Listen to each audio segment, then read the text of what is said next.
Welcome to the Lentil Intervention Podcast, talking all things movement, whole food nutrition and environmental wellness with your hosts, Ben and Emma. Hello everybody, welcome to Season 2, Episode 9. My name is Ben Alderberg and joined by my co-host Emma Strutt. Hello Emma. G'day Ben, how are you today? Very good, thank you. Just a quick two little bits of admin. Firstly, this coming weekend is the Go Green Expo and Better Food Fair in Auckland, 27th, 28th of March. If you're around, come along. 12 p.m. on both days, I'm presenting a workshop titled Plant Powered for Personal and Planetary Health. Free to attend, so would love to see as many of you there if you're around. And then lastly, if you'd like to support us, please feel free to buy us a coffee. And remember, if you're listening to this podcast on Apple Podcasts, please leave a positive review to help our ranking. And that's it. Emma, over to you. Okay, so today we are joined by Professor Alan Brent. He is Professor and Chair in Sustainable Energy Systems at Victoria University of Wellington. Alan also holds the position of Extraordinary Professor at Stellenbosch University in South Africa. Alan is extremely experienced and has published extensively in the fields of environmental engineering and management and the sustainability of technologies in general, everything from wine to cars. So this should be an extraordinary conversation with an extraordinary professor. Alan, thank you very much for joining us today. Great, thanks Ben, thanks Emma for hosting me today. It's a pleasure being here. Now, as part of our conversations regarding environmental wellness on this podcast, we talk a lot about land, water, trees, etc. But something that also has a significant impact on our environment is how we derive energy from it. And it's something we've actually never covered. It's something we've wanted to talk about for a long time. So we're really, really stoked to have you on the show. All power companies nowadays, they make reference to sustainable energy, green energy. But honestly, I don't think most of us actually understand what that actually means. Really, really happy to have you on the show. But let's start off firstly, Alan, you're from South Africa. So tell us a little bit about your background, your journey into where you're at right now. Yeah, thanks. So I'm an engineer by background, and probably about 3/4 of the way through my undergrad, I decided that it's just something that I don't want to do. And but then I was already 3/4 of the way through, so I thought, oh well, I might as well finish this off after some lengthy reflection. So I finished off a chemical engineering degree, and I started off with an outfit similar to CSIRO in Australia, the Council for Scientific and Industrial Research in South Africa. And within a month, I was exposed to a group that dealt more with environmental issues in industry. And I thought, hang on, this is pretty cool. I'd like to get into this space. And I joined that group, and basically what we were doing is we were going into industry and optimizing processes to reduce air pollution, to put it in a nutshell. And so that exposed me to that space, and then I decided, no, I want to delve into that a little bit deeper. So I went off to Sweden and I did a master's degree in environmental engineering, and came back to South Africa, or went back to South Africa.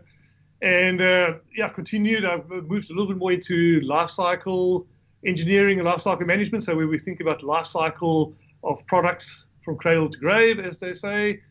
As Emma said, we looked at the car industry as an example. At one stage, I was actually funded, the previous chair, by the automotive industry. So we focused quite heavily on that. And then linked to the whole life cycle, you want to understand the whole life cycle, but then you want to actually manage it. So then I moved more into the management sciences, and I did a PhD in engineering management, looking at life cycle management of products from an environmental stewardship perspective. And about 2007, I went back to CSR, and I joined a group. At that stage, we also saw that the whole thing came to the front of sustainability science, and as a new science frontier. And so I was interested in how sustainability manifests in management practices, and we had this whole life cycle that expanded to the whole systems thinking approach. if we do something in this part of the system, what happens, or what's the causal relationships in other parts of the system and so on. So I was fascinated with that. So I moved into that group, and then we really, I was tasked to lead a group associated with energy. So that's when I got into the energy space predominantly.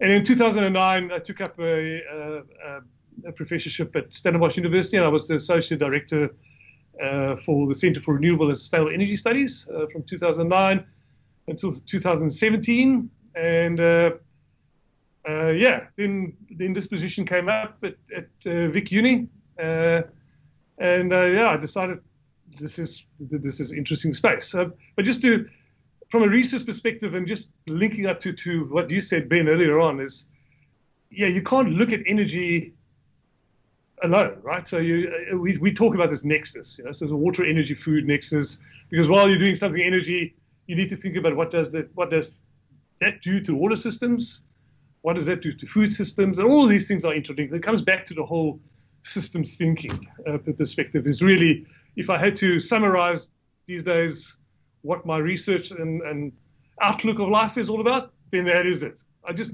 happen to focus more heavily on the energy sector at this point in time, but we've looked at other products and processes and so on before. So just in terms of this position at Vic, the chair position, so there's a gentleman by the name of Mark Denajcik. He's a property developer, quite famous in Wellington at the moment, because he's actually funding a new children's hospital that's being built next to the General Hospital. And so he made available some funding to get this chair position established here at Vic Uni. And so we started off in 2017. And so it's building capacity and capabilities within the region to look at how we're going to do this transitioning. And we'll get to that in a moment. And so for that, obviously, there's education systems. We have an undergrad program and a specialization in engineering on renewable energy. And we are about to introduce a master's program. And we have a few PhD students and so on. And I think the focus there is just, like I said, we need capacity and capability in this very interesting, dynamic phase that we're going into now, or I guess you can say we have been for a long time, this transition that we need to get to a net zero carbon economy, right? And I like the angle that this government has given to it in the last 2 years, and elsewhere my other colleagues in Africa, is this whole notion of a just transition, right? So we can't just change it and leave some people behind.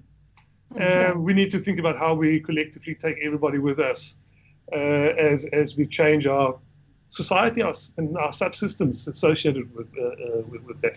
So that's more or less what the chair is all about. But then, from a sustainability perspective, and then obviously, as I said, we tend to focus on energy, but always keeping in mind that there are other aspects that we need to take into consideration. Yeah. Now, the New Zealand government has recognised that climate change is a significant challenge, and it's made aspirations to target, I think, 95% renewable energy by 2035. Let's start with the basics here. What is renewable energy? Okay, so before I delve into that, I always remind people that we need to, remind ourselves that renewable energy is not and green energy is not synonymous with sustainable energy. All right. So yes, the term renewable energy means that we are using resources that we can replenish and that we won't run out. That's in short. But whether that means that the way that we use that resource is sustainable, that's when we get into really interesting debates, and we'll get to that in today's podcast, right? So but collectively we think about renewable as resources that won't be replenished.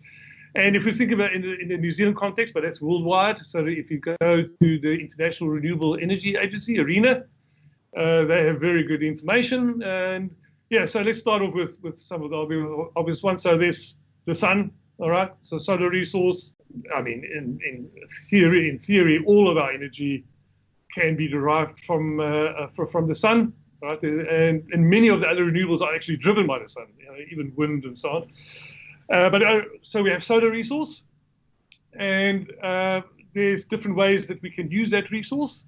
We can just use the light itself directly, and that's what we all know as solar photovoltaic panels, right? So we have it on rooftops and etc. And we just use it in those semiconductors. We are exciting electrons with the sunlight, and then we have electricity directly, right? Or we can use the heat. So what Australia and other more warmer parts of the world have really focused on is let's concentrate the beams into a central point or a line point, and we have this concentrated solar power. So we just use that heat and drive a normal heat cycle that we have with any normal power station, like a coal-fired power station. So instead of just burning coal and heating water, we're just using the sun to heat up the water, and we drive a steam cycle. So those are the two main solar applications. While I'm on that, so if we have a normal thermal cycle, like a normal power station as we would think of as a coal-fired power station, well, if we don't do it with the sun, there are other options. One of that is bioenergy. We use biomass as a resource. And there's different ways of doing that. So you can take woody biomass and just throw it into a boiler, as we do with the coal-fired power station. You can take biomass and put it into an aerobic digester and get gas. It's a biogas. So there's big discussion in New Zealand at the moment in terms of producing biogas in different parts of the North Island. We have quite extensive gas network, so we can put that biogas into the pipelines, move that around the North Island, and then use it wherever we want to use it. Some discussion about how do we differentiate between a biogas and a natural gas in a pipeline. All right, so we can go into those debates.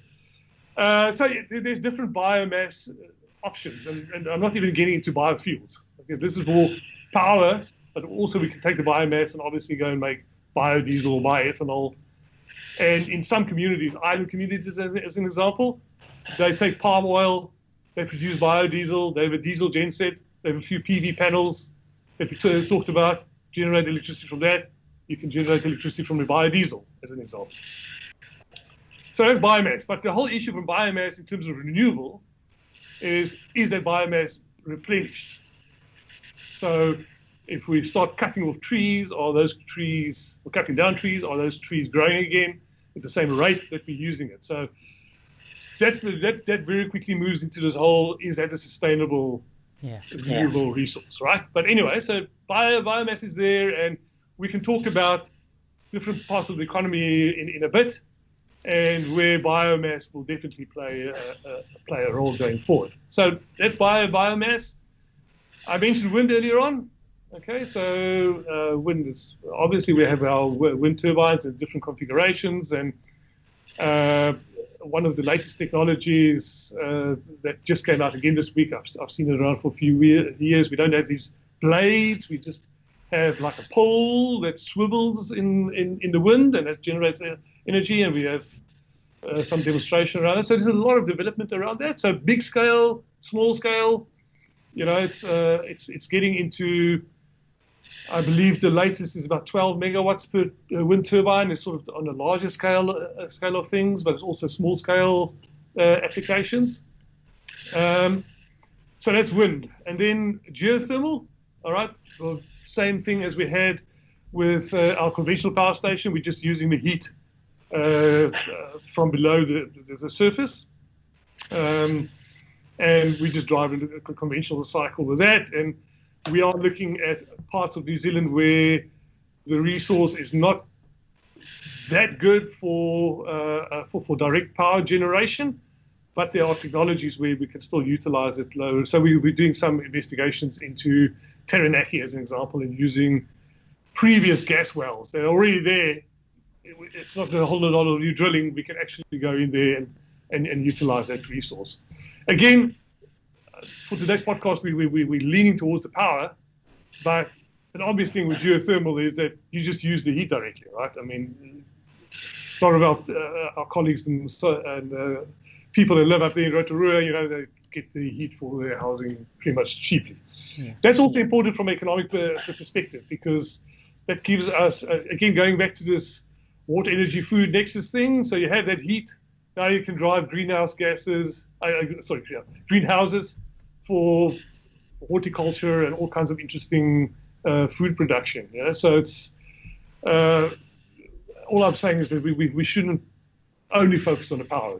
Even if the resource is that great, there are other applications in the economy and in communities that I think is really important. Now, is this a good time to ask the question, unless you want to talk about it later on?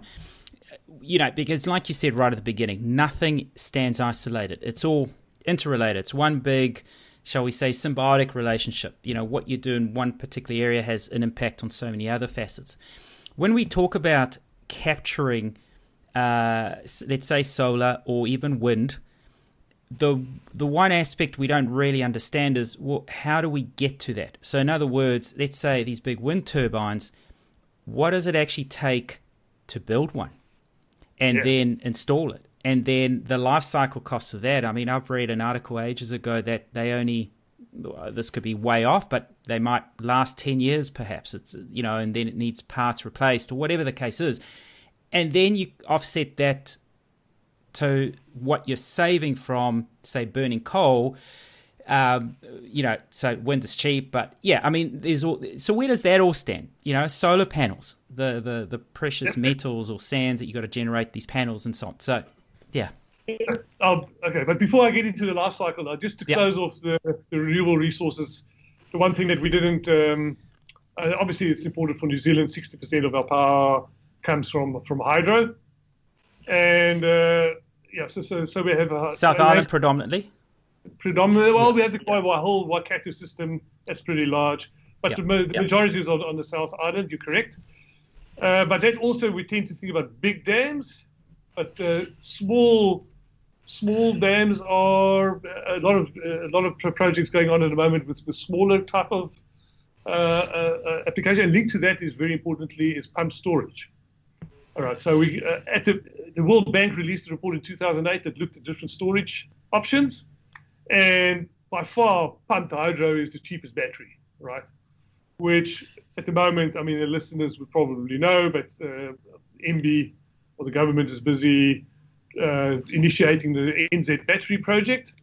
And we'll hear this month, within the next 2 weeks, I believe, we'll hear who will be part of the project in terms of directing the project. But we're looking at New Zealand and saying, dry years, we want to get to, as Emma said, to this aspirational, even 100% renewables. We won't be able to do that without storage. And so there's a big talk around Lake Onslow on the South Island that can basically triple our hydro capacity in the country with just one scheme. But that's a big dam. Again, getting the power to the North Island, we can talk about technical issues. But apart from one project, pump storage is also very interesting for communities and for local energy storage. So we need to think about how these renewable energy technologies can, what we call, be hybridized. So we have hybrid systems. So we did work with a farmer a few years back, as an example. During the day, he had solar PV panels pump up the water up the hill, and in the evening, when he needed power, he just let the water come down again through a mini hydro scheme. And so he had power 24/7, 100% renewable, off the grid. So we see a lot more of that in communities. People want to go off the grid, and we get into this whole notion of microgrids, and maybe we'll get to that later today. So for me, it's very important that, yes, it's not that we only have to think about this big electricity grid, transpower, national stuff. We can look at what we call embedded microgrids. So where we have communities generate and sell electricity to one another. And yes, if they do need power from outside, they buy it, or sometimes they sell into the market. All right, and so they become market entities in themselves. And so a lot of that work going on. Yeah. All right, so we can get into, I just wanted to close that off. So hydro is quite important, and pump hydro is going to be really important. And storage, because renewables are except for the geothermal, which is basically it's baseload. They operate 24/7 as more or less 80, what we call a capacity factor. They have an 80 or 90% capacity factor. Wind goes down to about 40%, right? So the other 60% of the time, where do you get the power from? Solar, also 20%. So how these things are, and this intermittency is managed within a grid, leans towards storage. And if you're not doing pumped hydro storage, and we're going to talk about environmental impacts and so on in a mo, you're either talking about environmental impacts locally or somewhere else. All right, so we can, like the South Australia, Tesla went in there and installed 100 megawatt of lithium-ion batteries. Yeah, okay, we're going to talk about life cycle in a moment. I mean, it's great for stabilizing the grid in South Australia, but that's a lot of lithium-ion batteries you're talking there. Or the one option Chile is looking at is installing a gigawatt of liquid air, so you can cool air down to minus 196, and at that level, and then it liquefies, and then there's very little energy to keep it at that level, and then when you need it, you just let it expand sevenfold when it goes back to the gas, and you drive that through a turbine. And the efficiency is 40 or 50%, whereas pumped hydro, as an example, is 70%. So it's a whole lot. All I want to say is a whole lot of different storage there. And we need to think about storage when we think about renewable sources because of this intermittency. So you can never distinguish these things totally. Because isn't part of the issue right now that because we don't have storage nailed, like the process, that the I guess the misconception of something that's renewable or green and so on, it's supplemented with, say, coal burning power plants. So because we're not storing, you're saying, okay, we'll get it from the wind. There's no wind. We've got to keep that sort of power generated somehow in a different manner, and that's kind of the challenge now, isn't it? Absolutely. And for the listeners out there, I mean, what is great in New Zealand is that you have access to all this data. So go and look at what's happened to the wholesale prices over the last month, right? And EMI provides all of that data. We sky high. We went up to about $400 a megawatt hour at one point. The average over the last 4 weeks is between $200 and $300 a megawatt hour, and that's because we have gas shortage, and our hydro, we have a dry year, so our hydro levels or lake levels are quite low. And so, Huntly, our only coal-fired power station, has been running full blast, and obviously we're importing all of that coal, and so if the renewable sources aren't there, either at the moment at the grid level we're doing that with gas and the coal-fired power stations primarily.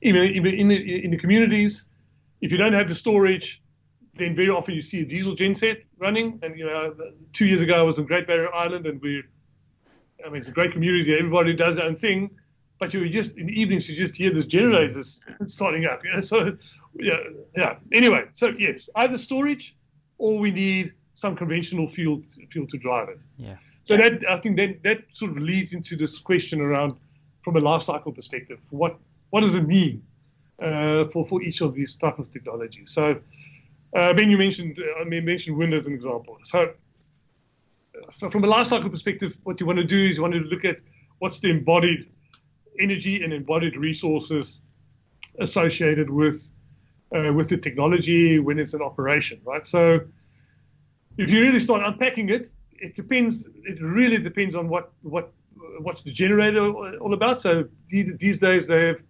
permanent magnet generators, so we do away with gearboxes as an example. I'm not going to go into each one of these technologies in detail, but at the moment you have in a wind turbine big magnets. You might have rare earth elements that you need to go and mine somewhere.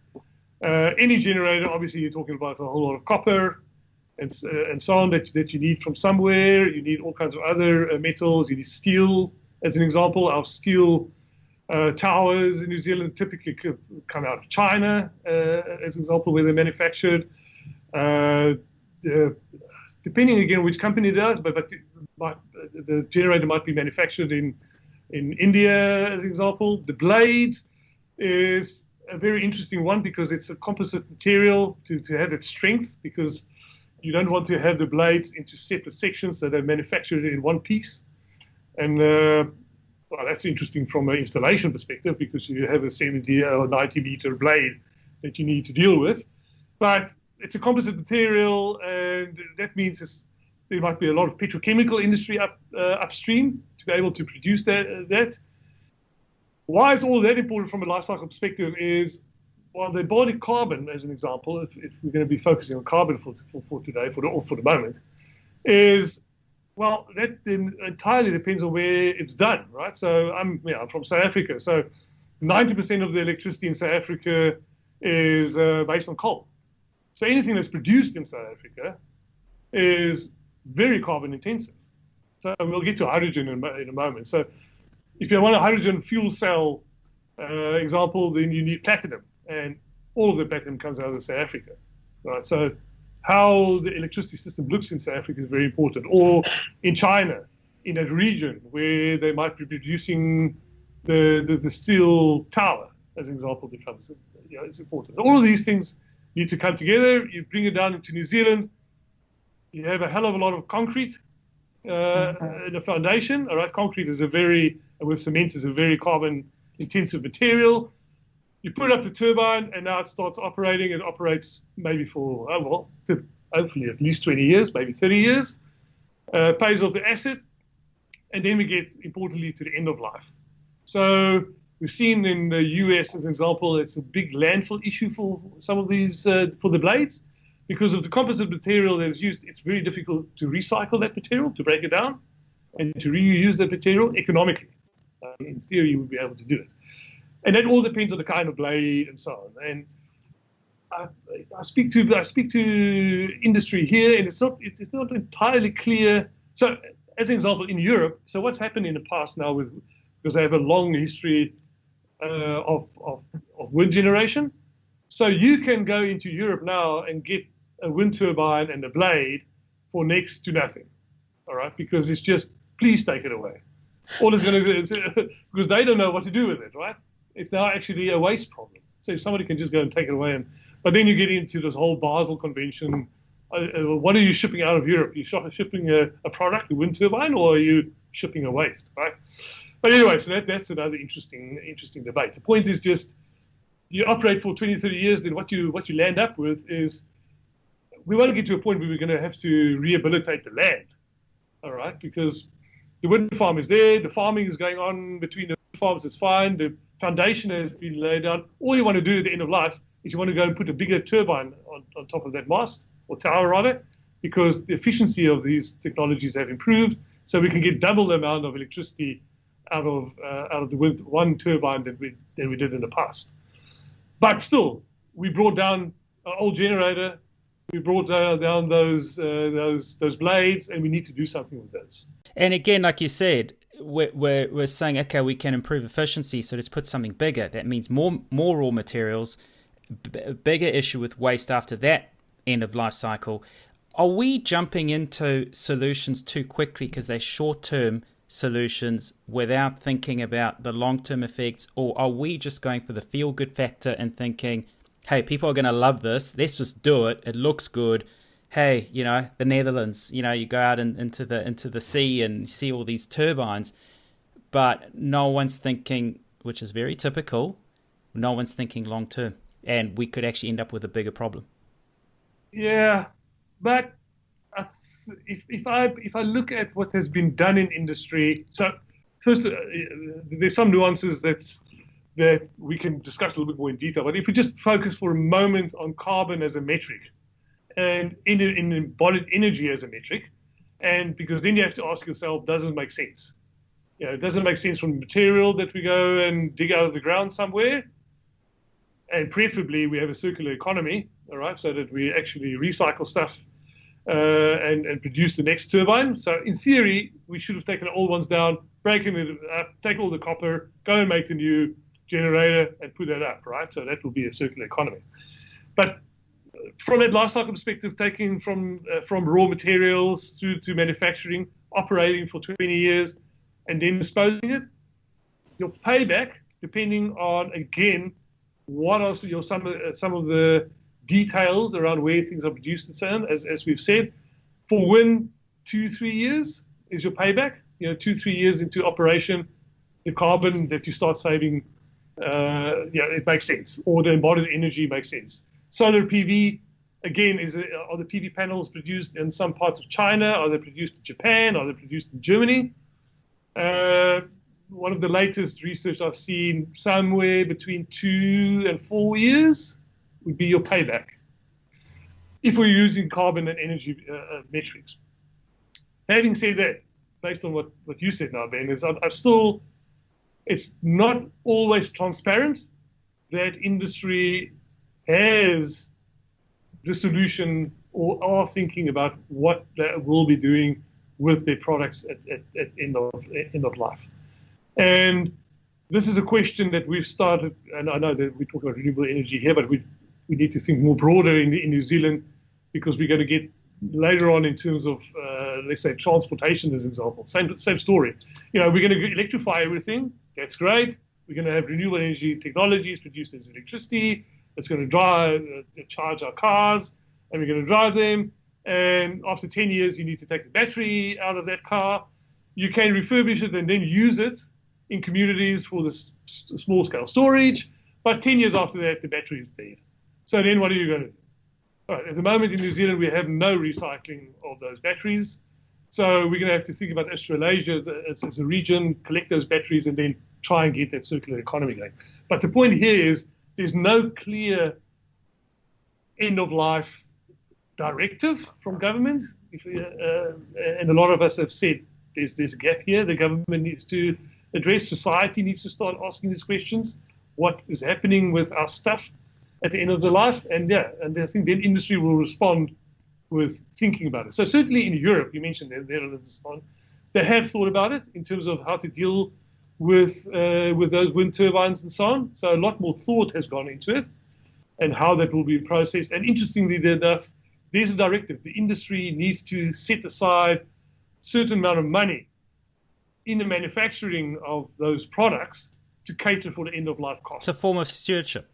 It's the same thing we're now talking about plastic waste. It's the same thing we're talking about tyres.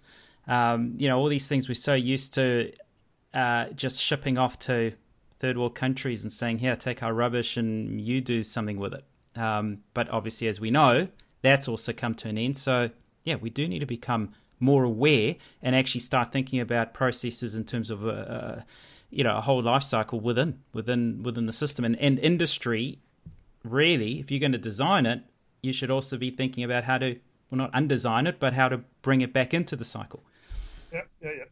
So that's what was referred to, design for recycling, design for environment, and so on. But I think maybe speaking a little bit to your point earlier on, Ben, is that there is that understanding that we need to think about, but in terms of getting to that solution, that drives. I mean, at the end of the day, there's also a market pool, right? So we want the 100% renewable energy in New Zealand. We're going to have to do that with another 3,000 megawatts of wind, and we're not going to be waiting around for the next 20 years to come up with the ultimate solutions. We're going to take what is available off the shelf, and then we're going to have to be dealing with that further down the line. Now, what about solar panels? I know they're becoming increasingly popular for individual households, but same kind of thing here. They're a bit tricky to recycle at the end of life because of all those toxic chemicals that are used in the manufacturing process. So talk us through the pros and cons of solar panels. Yeah, so again, here you have so many variants of solar panels, but the predominant market one is silicon-based wafers, and so silicon, that's sand, right? So if you're going that route, then it's not a major issue in terms of end of life. There is some to manufacturing a PV panel. There's a reason why we don't manufacture in New Zealand. We've looked at the silica resource that we have in Southland. The purity is not high enough to do PV manufacturing here, or to ship that out to China to go and manufacture there. So that's the one thing. You need a very pure resource of silica for that. And then that factory does not look like a normal factory, right? It's what we call a clean factory. So you need in order of, I think it's $500 million or $1 billion of investment into a factory now if you want to try and be competitive in terms of the price of the PV panel. So that's so it's quite intensive. That's all I want to say around the manufacturing. The end of life for the normal silicon or even polysilicon PV panels is not that big an issue. But you have this concentrated PV as an example. So these are PV panels that absorb a higher spectrum of the sunlight, and they have multiple layers of different semiconductors and typically very weird metals there, cadmium, selenium, etc. And yeah, some of them are quite carcinogenic, so problematic in the manufacturing. And because we have this multiple level, it creates chaos at the end of the life. So then you really, in the New Zealand context, at this point in time, you're sitting with a landfill issue because you're going to have to go and dump these things somewhere. So if you're going for this very niche type of solar PV panels, then it's an issue. But I think for the normal household, it's not that big an issue in terms of the end of life. I feel it's almost like the asbestos problem. You know, it's a great product. It's giving us a great solution. And then down the line, we realize that actually it's a health issue, or the way we dispose it needs to be very specific now because we can't just leave it out in the open and break down into the soils and into our waterways and so on. But at the same time, I'm liking this too because it's very, hot topic at the moment, the America's Cup. You've got to start somewhere. Just because you don't have all the solutions, I feel you still got to start somewhere to be able to evolve it because you've got to put it into real life practice. But we just got that conundrum now that we're using components, materials, minerals, etc. that could actually become more of a problem. Yet things like solar panels on homes, it's the trend now. You build a new home, you put some solar panels up. But then 10 years down the line or 20 years, what do we do with it? And are we going to have a new problem? Yeah. But like I say, a lot of work has gone into. First of all, as I said, the specific PV panel might not be an issue, but yeah, there's been a lot of advances in terms of how to dismantle those panels, but there's just effort needed, right, in terms of recycling it. But as I said, there are some of them that we are a little bit more concerned about, and it's not so much about the energy generation. It comes back to this whole battery thing. Batteries are very much more complicated. In terms of the minerals that go into them, where they come from, that's problematic, and we can talk about that. But then the end of life is also, in theory, totally recyclable. And Tesla and all of these, if you're going to buy your Powerwall or whatever, they make certain claims around the recyclability of that battery. And yes, technically it's entirely possible if you have the facilities to do it, but we don't have that in New Zealand at this point in time, right? So that's just a reality. But yeah. So we as a society need to drive government to bring in the necessary mechanisms to make sure that we implement the mechanisms or the facilities to deal with these things when we get to the end of life. Then I don't think it's necessarily that big a concern. So because we've touched on it so many times, but before we get into electric transport and batteries and so on, let's talk about one other source of power, and that is hydrogen, because that seems to be quite a hot topic at the moment. Again, not going to claim to know much about it, but there is the difference between grey and green hydrogen in terms of how it's produced.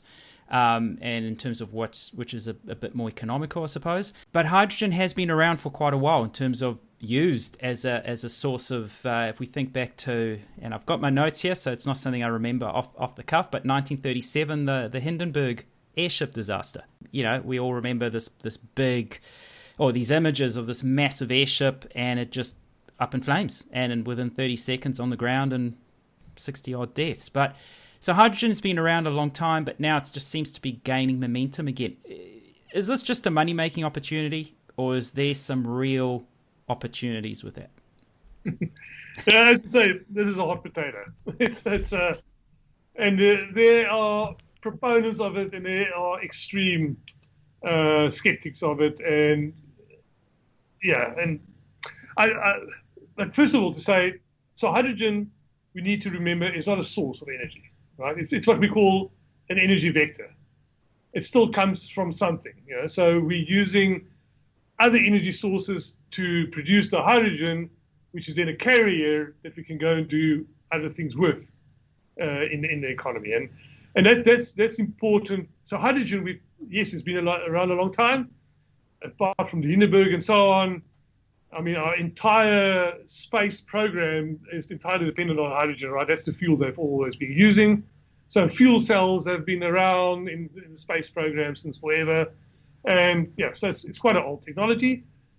People often don't even think that we use hydrogen on a daily basis, because your petrol or your diesel that you throw into your car, hydrogen is somewhere upstream, because we need the hydrogen to manufacture the specific chemicals. So it's not only the fuel, it's all the other petrochemicals that we use in our economy. So we produce a lot of hydrogen in the world to produce chemical feedstocks and stuff like that, chemical products rather. And so hydrogen is not something new. The hydrogen, dare I say that term, the hydrogen economy, and hydrogen being this driver within the economy, people will tell you there's been these waves when hydrogen came up and this is going to be the new thing and so on. Where are we now? I don't know, what, the third or the fourth wave, etc. And every time it fails, and it fails for a number of reasons. I mean, many of the engineers will tell you it doesn't really make sense, because the amount of energy you need to produce the hydrogen and then you apply it somewhere else, so your energy return on energy investment doesn't really make that much sense unless you get into very niche applications.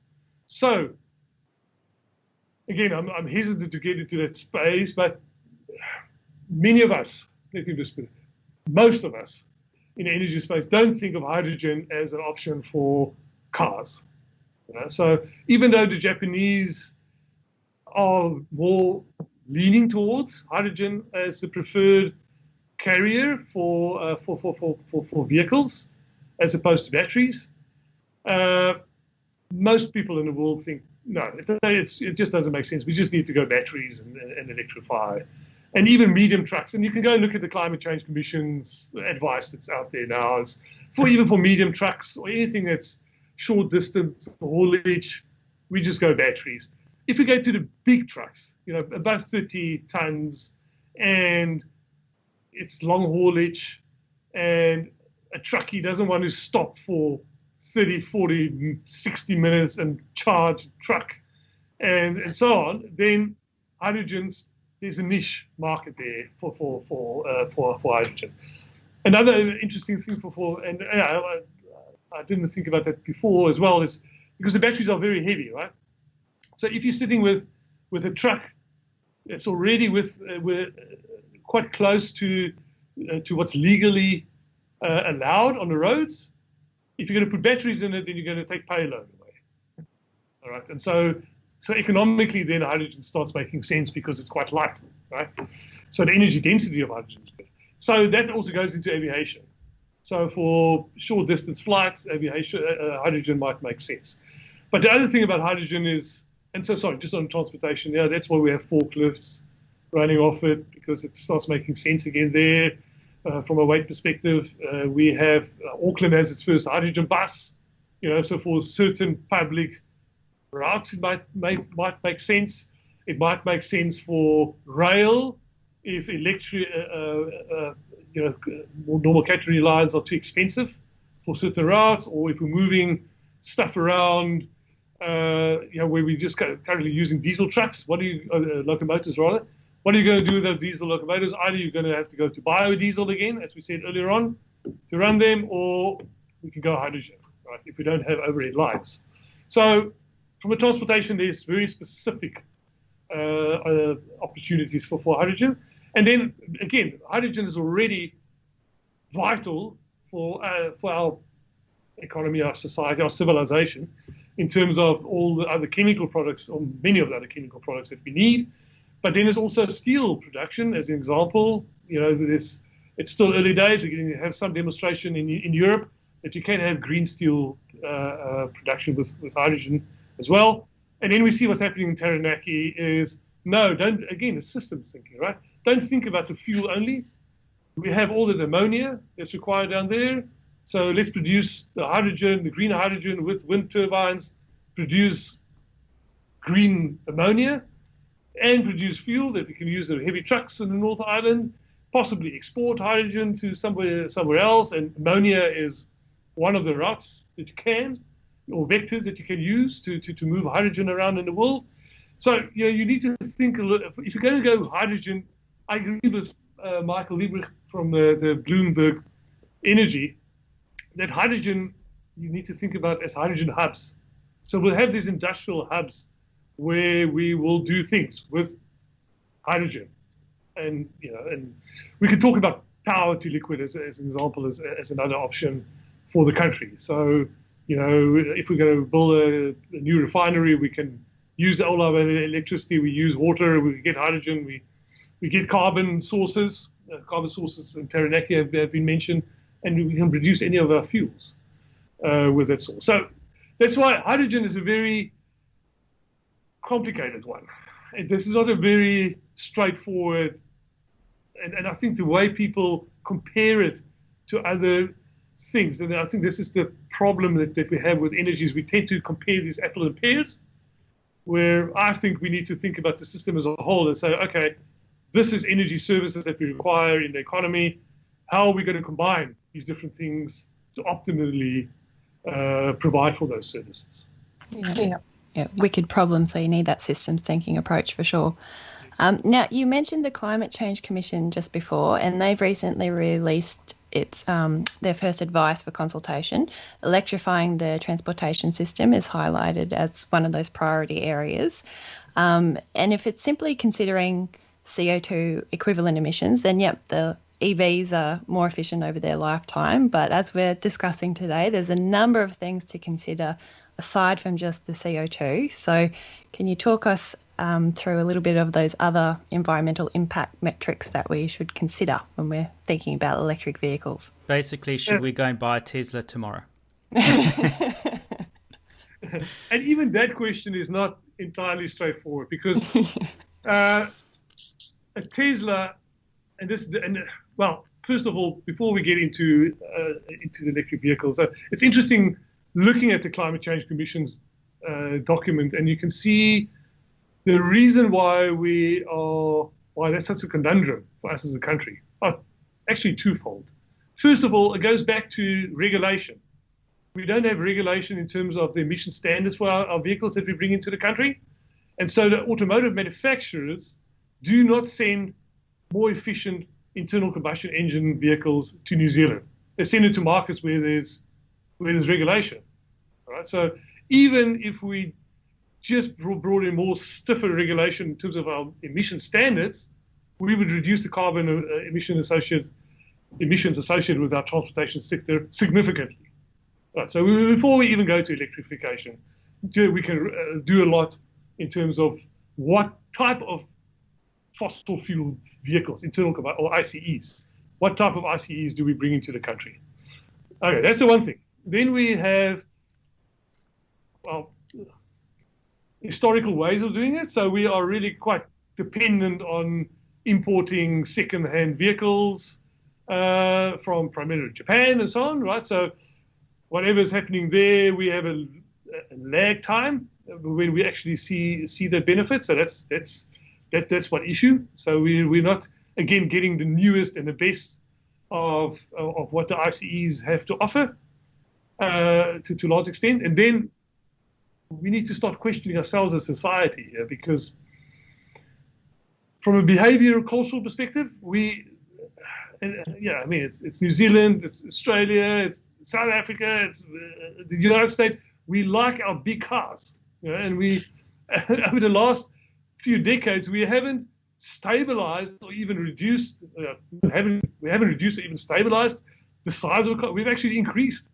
Yeah, I mean, just this morning before coming here, I've been looking at an ad in a news break, and it's sort of this new 4-liter SUV. It's like these bloody SUVs. Are we even considering selling a 4-liter vehicle into the New Zealand economy? The problem with the SUV, and this is the discussion that we've had, that your average fleet life in New Zealand is about 20 years. Some say 17 years. There's different ways of looking at it, but certain parts of your vehicle, if you're thinking about two-wheel vehicles, then they have shorter lifetimes. Trucks have a shorter lifetime. A logistics company would maybe operate a truck for 7 years, and then it goes in second-hand and so on. But things like SUVs, my goodness, some of these SUVs would be on the road for at least 30 years. So you think about that SUV that was advertised this morning. If that is bought tomorrow, then that is going to be on the New Zealand roads until after 2050, and that's locked in assets that we have in the economy. So that's what I got out of the advice. That was really important for me, is that before we actually just replace and go on with our lives as we are used to, should we not start asking questions about how we do things? And and just really, you don't need a 4-liter SUV. I mean, even if you have a big ass boat, you need to pull around it. So anyway, just that's on the side note. But okay, so after we've considered moving to the public transport, using less vehicles, using smaller vehicles, all of those things, right, now we do need to think about electrification.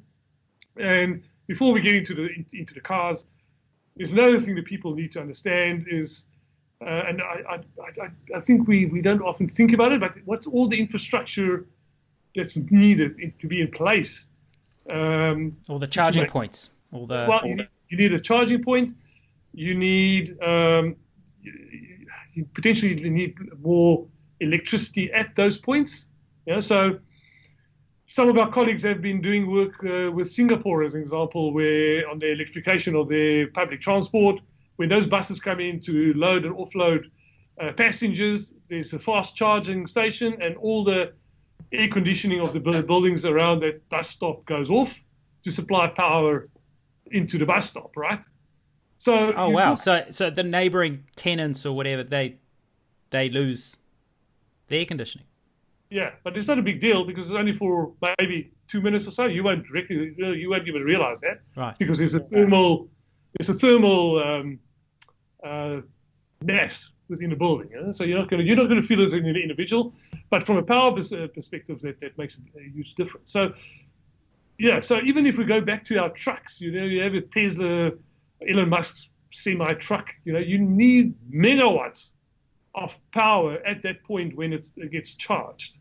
So transmitting the electricity around the country, distributing the electricity. So what line companies have to do within our regions to upgrade the whole system in order to cater for that. And I'm not even getting into the V2G space, so vehicle to grid, because now all of those vehicles can potentially be batteries supplying into the grid, and that means you're moving electrons in different directions, and our substations and so on are not necessarily geared for that, right? So we just need to, without going into all of that, just need to realize that our electricity system will have need to have quite an overall in order to deal with not only the vehicles, but all those solar panels we talked about previously, all the batteries. My household, as we speak right now, I can go on the website, I'm supplying electricity into the Wellington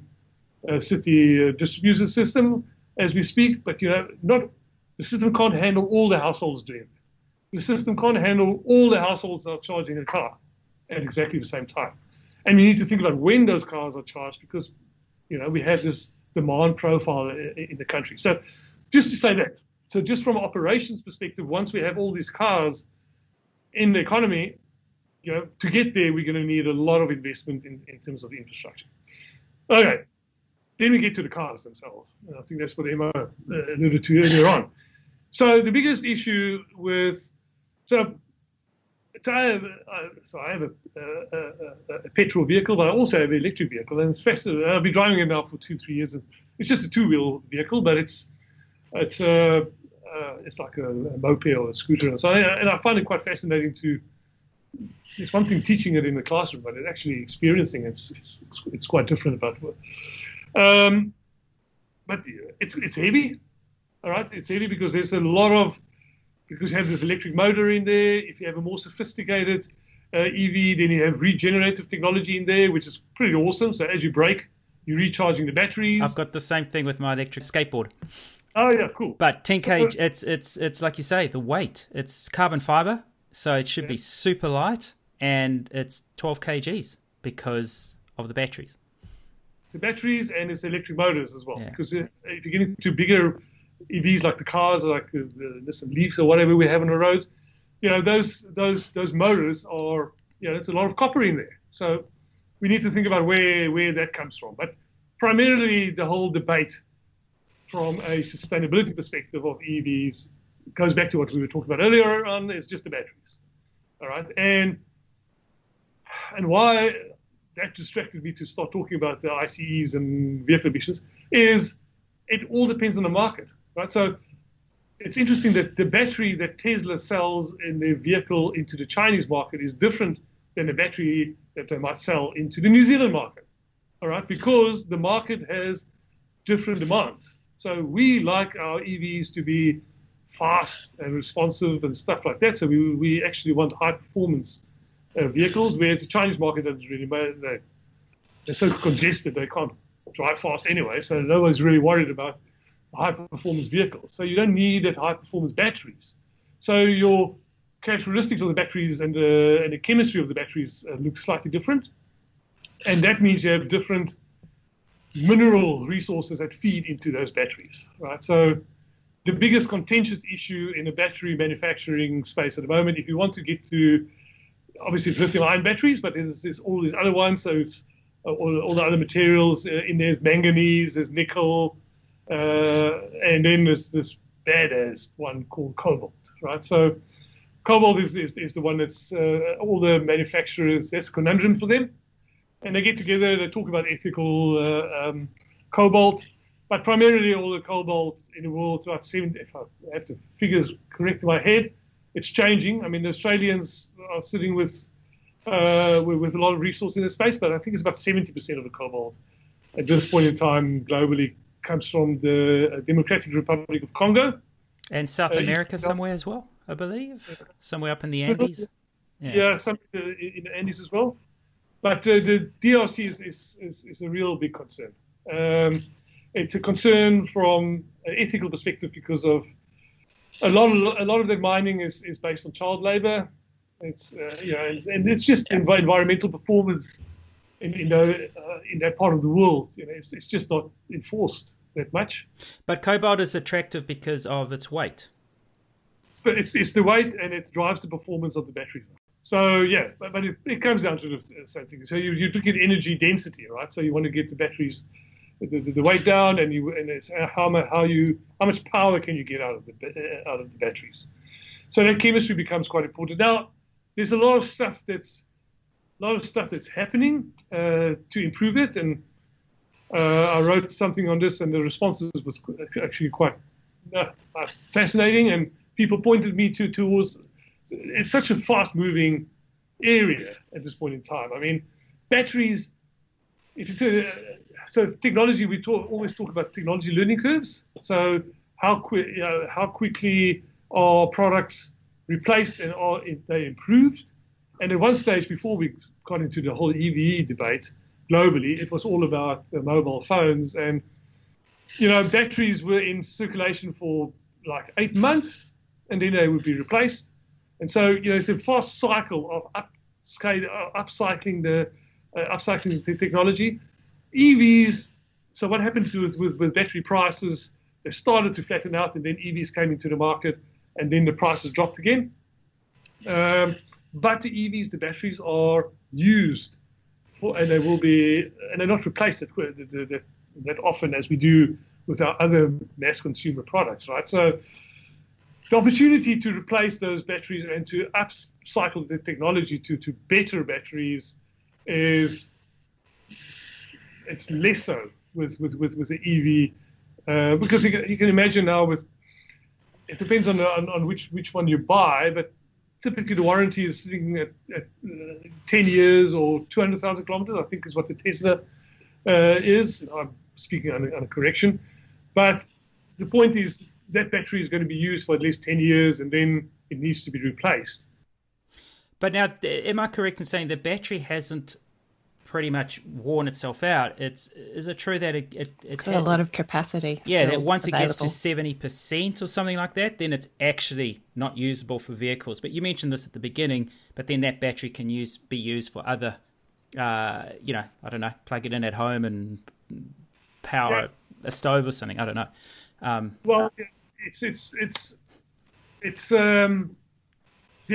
entirely technically possible. It's not that I just take out my battery bank.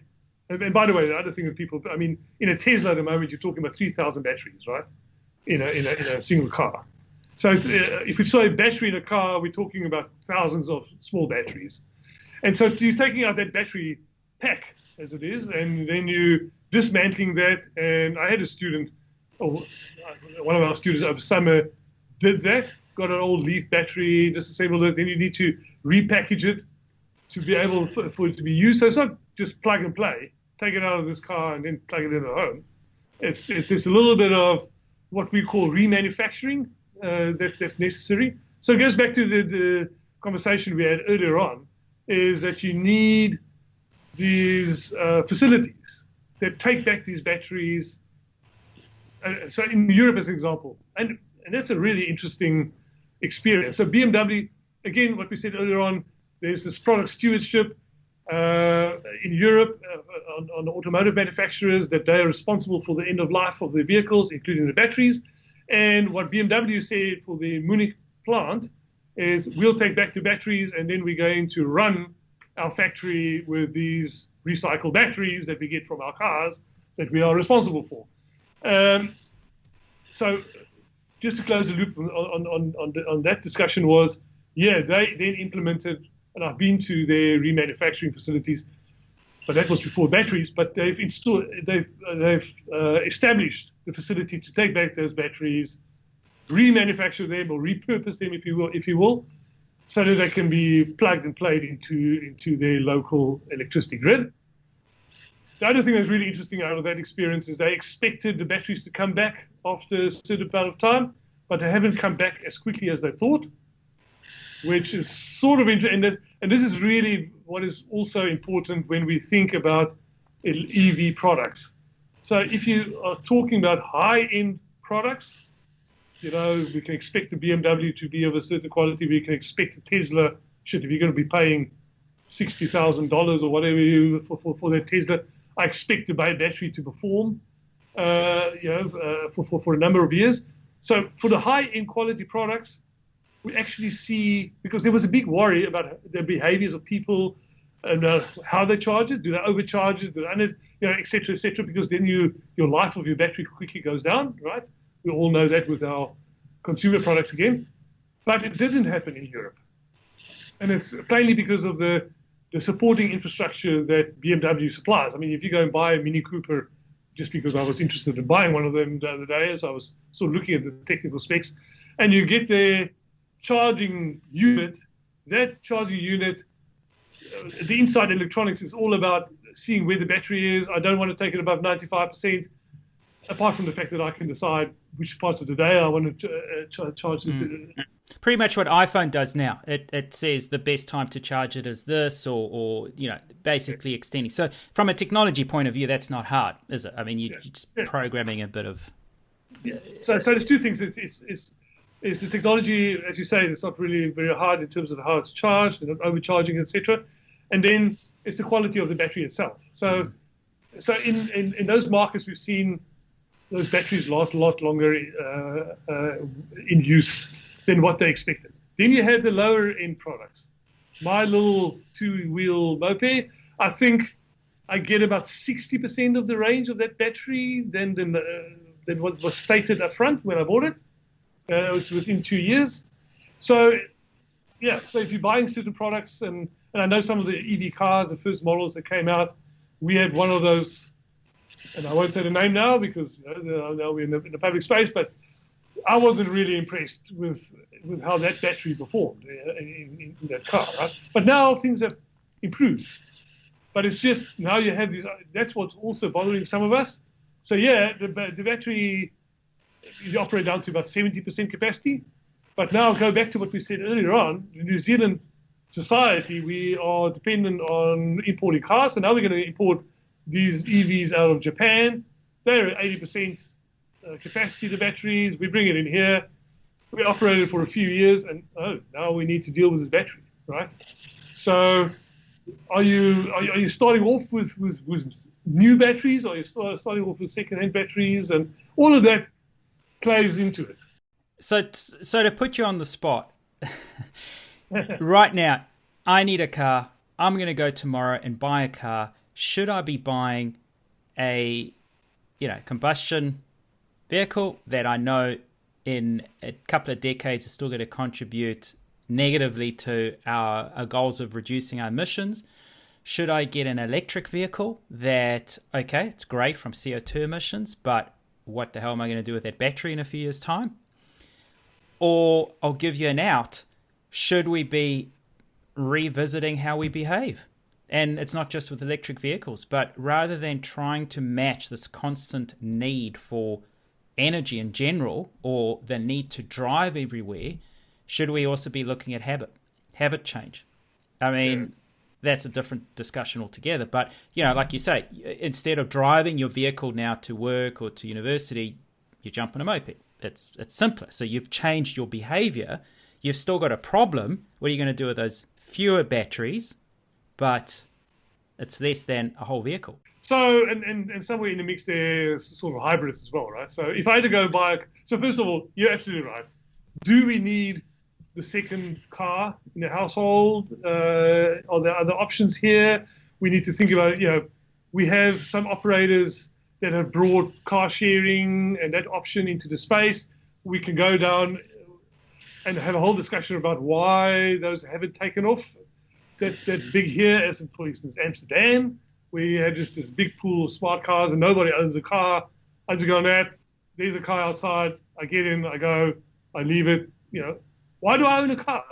Why do I have it? So we have to ask questions around our reliance on cars. To go back to Ben's question then is, okay, I do need a car.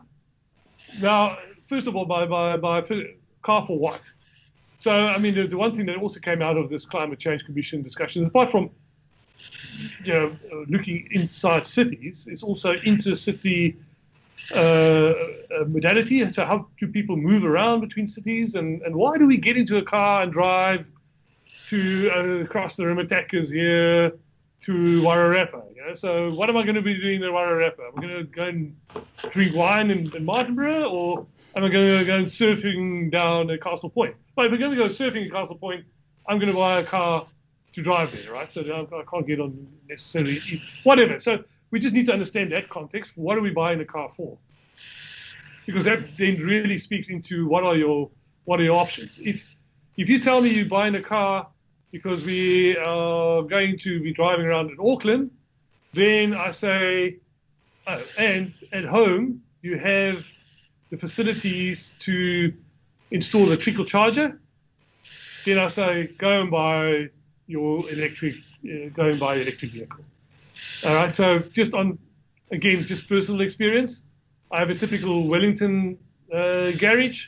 Well, they call it a garage. It's just a hole in the ground. You can put a car in there, but there's also water running out of it. So at this point in time, there's a really weak light bulb in there. And the Sparky just told me, sorry, mate, you can't put a charging infrastructure in there. So I need to put in a whole new cable from the house down into the garage in order to so you need to think about practically when and how you will be charging that vehicle, right? But assuming that you can charge it, trickle charge overnight, if you're going to be using that vehicle predominantly within the city bounds, then I would say EV. I think the battery issue within the next 5 years, we will, because everybody has put it on the agenda. We need to deal with centrally collecting all these batteries and managing those. So I would go with the EV if it was within the city. If you go telling me I'm buying a car because I'm using it for work and I need to get out to customers in places outside of Auckland or outside of Wellington or wherever, then yeah, I need to think about that use profile, if I can call it that. But then again, I would lean towards. I'm very hesitant to say this, but I would lean towards the hybrid from a carbon perspective. Although from a life cycle perspective, many studies have shown hybrids to be pretty bad because it's like you have the worst of both worlds, right? I mean, you're using a bit of fuel and I have all the batteries and everything associated with the electric car. But at least you don't have, from a usage perspective, you don't have range anxiety because, I mean, we can just drive the vehicle as far as we want to, right? So that's not a big issue. So from a practicality perspective, and I think this is what's going to happen, how it's going to unfold over the next 10 years, is I don't know. So you would have seen recently Volvo just said by 2030 they're going to be 100% EV producer. Mini is going to be, or it's already 100% EV production. So at the very least, I don't think we will see 100% ICEs in 10 years' time. It's going to be, at the very least, they will all be hybrids. But again, New Zealand context, we're going to be importing these other older ICEs as they're going out of the market there. Right? So, but I guess point is, 10 years' time, your question is going to be, am I buying a hybrid or am I buying an EV? That's probably what you're going to see. Yeah. And some of the big proponents and optimists might throw in a hydrogen in there as well. If you're going to buy, as we said earlier on, please don't buy a 4-liter SUV. But maybe there's a hydrogen SUV there because, I do have the biggest boat that I need to move somewhere over the weekends. And then a hydrogen might be your option for in the space there. But anyway, I don't know. That's a roundabout way of answering your question. I guess wrap up this whole conversation. It's a tricky one because there's a lot of the I guess great minds are coming together with great concepts, great ideas, but there's a lot of work that still needs to happen around the long-term life cycle. Now, is that concern enough to stop us from advancing? I don't personally believe so, but it's a matter of one thing needing to catch up to something else before it gets too far ahead. Because like you say, we get an EV vehicle, but if it's going to take us 20 years until we actually know what to do with the byproducts of it, then that's a problem, because then it's a 20-year problem until you catch up. And we're constantly always catching up. And that's what we're doing right now with the environment. Then there's the other debate around environmental impacts. And, we've spoken about hydroelectric and wind and solar. And I'm also reading, conversely, articles that talk about how man has changed the land by creating these dams or changing the course of rivers, and then the impact it's having on flooding and having on dam walls breaking and things like that. So, it's an interesting discussion to have, and I just, like I think you've said, there isn't a straight up answer, because if there was, we'd be there now. You're looking at countries like, I know Israel is very progressive, and they've set a very strong target of their whole country is going to be electric vehicles by a certain time, and they're looking at converting parts of motorways where as you're driving, you're charging. I don't know, economies of scale, is it working here? Could it work here? Is it actually a dud? Is it not going to work? So I think there's a lot of progress happening, and I don't think that should stop us from embracing it. But again, if I'm going to put solar panels on my house, should I be doing better research? Should I better understand what the options are in terms of the long-term implications? So, from my end, this has been a phenomenal discussion. I've got 100 more questions. We can't stay here all day, but it's something that's just, it's evolving all the time, and it's just fascinating. And it's just something, there's a lot of things we're not aware of.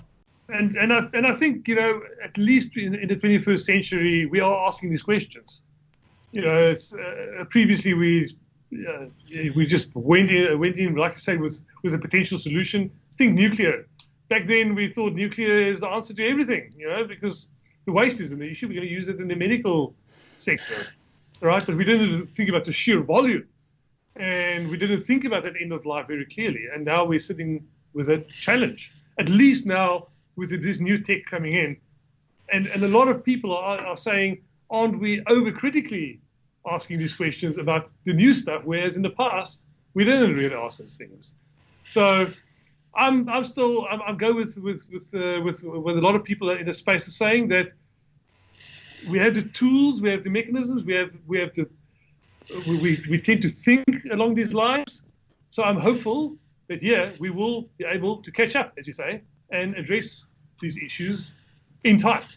So that we don't the burdens or the impacts or isn't too large. As I said, as we saw with the nuclear industry in the past. Yeah. And I think also personally, as long as we're also addressing the ethical issues and also taking into account the environmental impact. So if there's a particular metal we need, okay, how are we going to source that in terms of mining and the implications of mining, which can be quite devastating, but I think there's also ways of doing it. As long as that's addressed, and then, of course, the scarcity component, because otherwise it becomes, like the big petrol craze, it's as long as we can address that, I think we're on the right path. So I think the future's hopeful. More skateboards, more scooters on the road, less cars. I think that does good for CO2, does good for well-being, being more active, and I think that's another thing. It's maybe we should just not be as lazy and try and save the need for technology where we can just be more active ourselves. Yeah, absolutely agree. Yep, brilliant. Well, thank you, Alan. This has been a really fascinating discussion. It's brought a lot of new questions to mind probably, and that's probably a good thing. I hope people take away that they should be a little bit more critical about these things and not just to fall for the greenwashing that industry tends to do sometimes. So really, really appreciate your time. Thank you so much. Yeah, great. Thanks, guys. It was, always great to have this discussion. Thank you for listening to the Lentil Intervention podcast. If you found this interesting, make sure you subscribe and share it with your friends.